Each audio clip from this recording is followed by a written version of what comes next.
Good morning, शुभ सकाळ. Welcome to part 2. आणि आज होता हॅक ओव्हरफ्लो डे 1.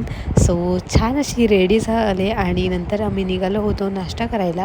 सो नाश्ता केला आणि त्यानंतर मग आम्ही रेडी झालो होतो जे पण पार्टिसिपेट येणार आहेत त्यांना अटेंड करण्यासाठी, कारण की प्रत्येकाला काम असाईन केलं होतं.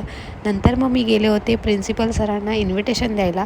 सो ते देऊन आल्यानंतर आमचा इकडे फुल सेटअप रेडी होता आणि एवढी हवा होती की एक पण स्टँडही आमचा राहत नव्हता. सो आमचे विनू द ग्रेट त्यांना सपोर्ट देत होते.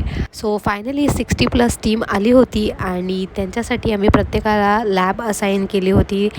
आम्ही त्यांच्यासोबत टीम मेंबर्स पण आमचे तिथे राहणार होते आणि आमचे द ग्रेट विनू कोडर ते त्यांना काही सजेशन देत होते. सो त्यांचे सजेशन ते गुपचूप ऐकून घेत होते, कारण की त्यांच्याकडे ऑप्शन नव्हता. सो आमची मजा मस्ती तर इकडे चालूच होती, कारण की ती थांबली नाही पाहिजे. सो त्यानंतर डिनर केला. That's it. भेटूया नेक्स्ट पार्टमध्ये. बाय.